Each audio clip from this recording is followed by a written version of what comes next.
Welcome to the Haynes Report. I'm Carol Haynes. Our American Cultural Revolution is focused on dividing the American people. Diversity, equity, and inclusion, better known as DEI, all sound friendly, but they're actually being used as weapons to divide us. In this episode, we're discussing the Marxist roots of DEI and the consequences for America. So what is DEI? Diversity, equity, and inclusion is a Marxist-based ideology that's very close kin with Marxist critical race theory. DEI has become a billion-dollar industry that's designed to divide, to intimidate, disrupt, and destroy. Repackaged socialism, DEI is part of the cultural Marxist revolution that has been flying under the radar for decades in academia, the courts, state governments, secondary education, entertainment, corporations, and the federal government. The long march through the institutions. Institutions are being transformed into activist arms for communist takeover. There will be no Bill of Rights or constitutional republic. There will be no private ownership of property.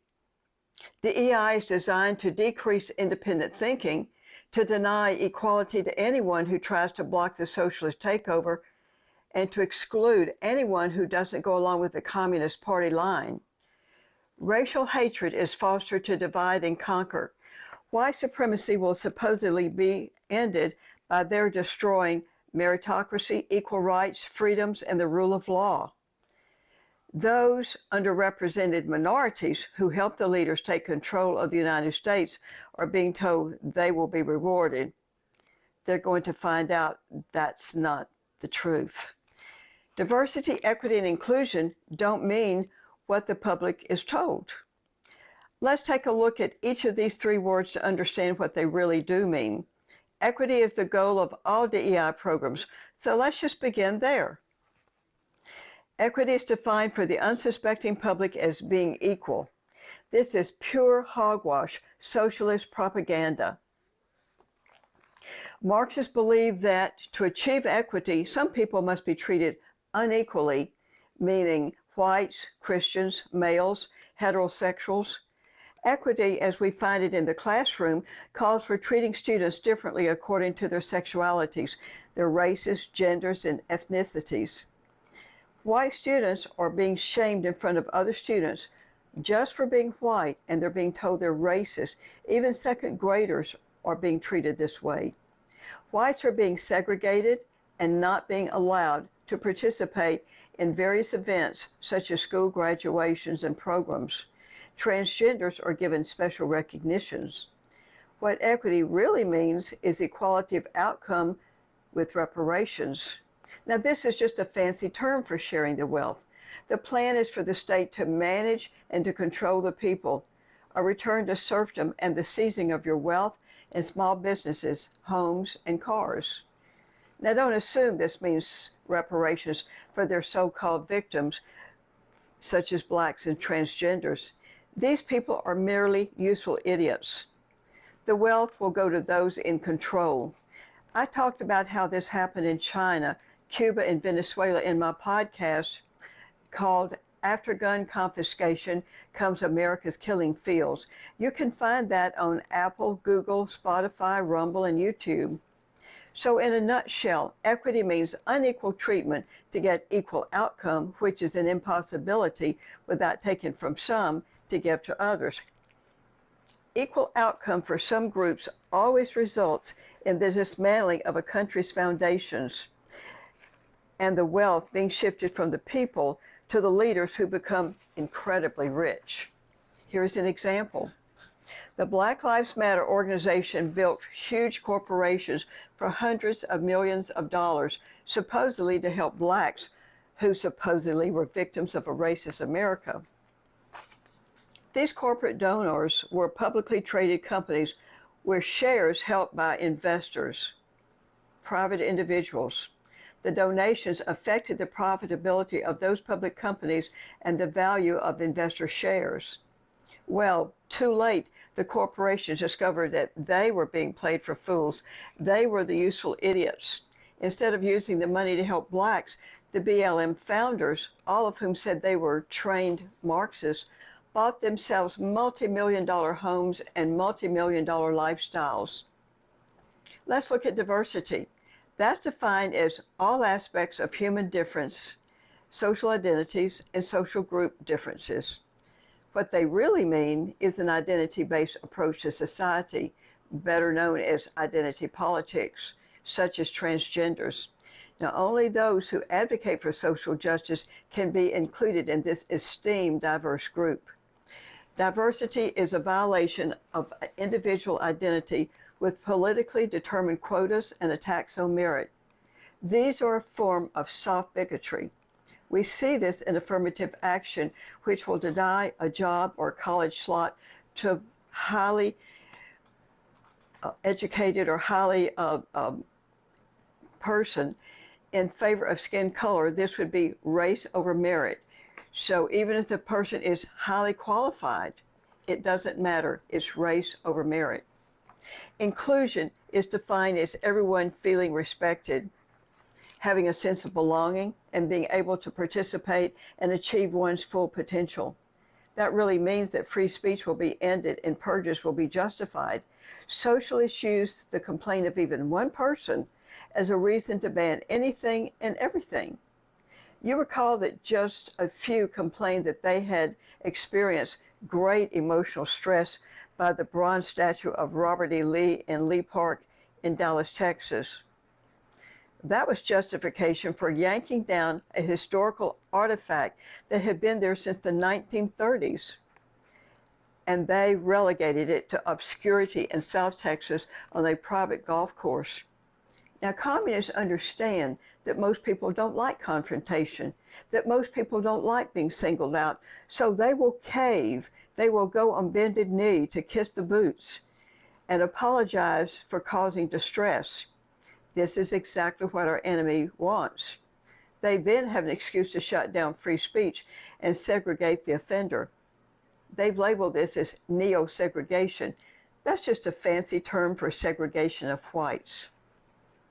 So what are the consequences of DEI? One purpose of DEI is to end the rule of law and to substitute a living constitution which is based on the will of people instead of being based on the rule of law. Political activists like Antifa and Black Lives Matter go out and they stir up chaos, violence, burn down things, take over businesses. No fear of punishment, no fear of retribution. Those who defend themselves or others can go to jail. Here's an example. Daniel Penny, a 24-year-old white Marine veteran, tried to protect Manhattan subway passengers from Jordan Neely, who tried to push women, children, and the elderly onto the tracks. A deranged black man with an outstanding warrant and more than 40 arrests. Neely assaulted and seriously injured a 67-year-old woman. He spent over a year awaiting trial. Then he pleaded guilty and was ordered to spend 15 months in a treatment facility, but he walked out after 13 days and was back on the streets. Like Derek Chauvin, the white policeman who tried to subdue George Floyd, the black drug-addled career criminal, in order to take him into custody, Daniel Penny will likely go to jail for years. The media has ignored the longer video that showed two non-white men who assisted Daniel Penny, and after Neely had been subdued, they all placed him in the recovery position. This government action that encourages and protects criminals strikes a chilling fear among the people, and that's precisely why this tactic is used. Let's look at K through 12. Another purpose of DEI is to end meritocracy. Smart students are being marginalized. Some schools and colleges have thrown out grades because they're now deemed racist and discriminatory. Everyone passes, no one fails. Socialists won't dumb down people who can't think independently, who can't do math, and who look to the government to support them. Only the leaders are going to be well educated. Here's an example. In Virginia, Thomas Jefferson High School for Science and Technology, the highest ranked public school in America, has a student body that's about 72% Asian American, 18% white, 3% Hispanic, and 1% black in a county that's only 20% Asian American. The admissions policy has been changed. No standard testing requirements. There are lower GPA requirements, and information about whether the applicants are English language learners and are eligible for free or reduced price lunches is asked. Let's look at higher education. Another purpose of DEI is to destroy free speech. Here's an example. MIT canceled the lecture scheduled for October 2021 by Dr. Dorian Abbott, who's a geophysicist at the University of Chicago. Now, his lecture was actually non-political, the climates of extrasolar planets, but the student activists didn't like his political views. It wasn't that they didn't feel that he was not up to this lecture. They just simply didn't like his political views. He had criticized diversity, equity, and inclusion, and he objected to affirmative action of race over merit. So the rabid student activists forced the MIT administration to cancel the lecture. Here's another example. Speakers at Turning Point USA campus events have been canceled, or they've required police protection from angry mobs who don't like conservative speakers. Universities push DEI into K through 12. Here's an example. Pennsylvania school districts are paying thousands in membership dues to the University of Pennsylvania's Graduate School of Education, and this is to teach administrators how they can identify microaggressions and how they can stand up for others when a microaggression is spotted. This means tattling on or telling on someone there. Superintendents are being taught to assess their compliance and that of others with anti-racist practice. This, of course, will earn them social credit scores. Here's another example of universities pushing DEI into K through 12. Already more than a third of the large school districts in the United States have DEI departments. Here in Texas, Dallas, Austin, and Houston school districts have DEI departments. KIPP, which is the largest charter school chain in the United States and has schools in Texas, is deeply, deeply steeped in DEI. They're deeply steeped in Common Core and critical race theory. And you might think that's odd, but remember that charters are actually non-traditional public schools, so they are still public schools. Now let's look at the field of medicine. Heather McDonald, in her latest book, Merit Trumps Race, reported that Black and Hispanic students disproportionately get low scores, which impedes their ability to get the residence requirements of assignments of their choice. So, in step 1 of the United States medical licensing exam, which tests students' knowledge of basic physiological processes and influences which residences they get, it has been changed to simply a pass-fail grading system. Now anyone can be selected for the prime residences regardless of merit. This is going to impact the quality of doctors that we're going to have in the near future. The focus has also changed so that research is now in racism instead of research being in basic science. The National Institutes of Health have shifted federal funding from research in basic science to research on health disparities and racism because Black scientists do more research on these race topics and less on pure science. Let's look at the field of classical music. Classical music is now under attack. Critics claim that its structures, which are centuries old, are rotten with systemic racism. The Fifth Symphony of Beethoven, widely acclaimed to be the greatest composer who ever lived, is considered to be a symbol of white male superiority and importance. His Ninth Symphony is claimed to be a masterpiece only because of his whiteness and maleness. I recommend and wholeheartedly that you listen to Beethoven's Fifth and his ninth symphonies to see if you think these are merely average compositions by a white supremacist. Classical radio announcers and classical music press portray classical music as culpably white. The famous Juilliard School of Music has now joined the popularity club and hired themselves a DEI director. Color blindness is now discriminatory because it favors merit over race. Race baiters want to stop using screens to conceal the identities during orchestral auditions of those people, the candidates, so that race becomes a factor in the selection of the winner. The influential Sphinx organization supports minority music ensembles, and it provides training and financial assistance, all based upon race. Well, since the Floyd riots, the Sphinx organization has been making impossible diversity demands. First, they demanded that orchestras, opera companies, and conservatories examine the white supremacy embedded. They say that it's embedded in traditional Western art and music repertoire.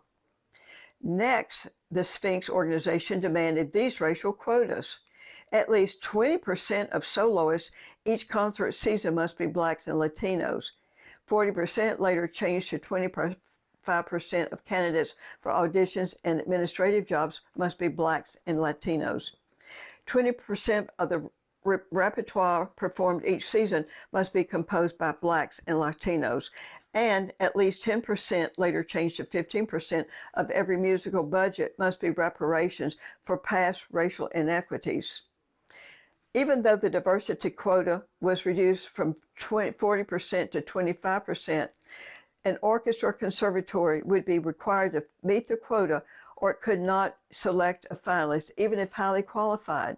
If they can't find a finalist for a particular position, this could impact the repertoire that the orchestra wants to play in a season, or some particular type of student that a conservatory of music is seeking. Now, this is interesting because there's no way that they'll ever meet that quota, ever. And so it totally is just shutting down the classical field and impacting it enormously. The Metropolitan Opera has also gone woke, despite the fact that it has been running in the red for years. And then during the pandemic, during the year of 2020, it could not even pay its musicians. The Met somehow found six-figure salary to hire a DEI director from Harvard just to prove that it was woke. Was this highly liberal group that's located in the most liberal city in the country really worried that somebody might think they were racist? Will the patrons of classical music continue to shell out money for those high-priced tickets if the performers are not world-class and the repertoire is not presented as world-class? Corporations, why are they woke? Well, there are several reasons. Look at the first one. You'll find that the founders are generally no longer running the company. For instance, Walt Disney. He has long since been dead. He's not running the company. Woke executives who attended Marxist aligned universities are running companies, though.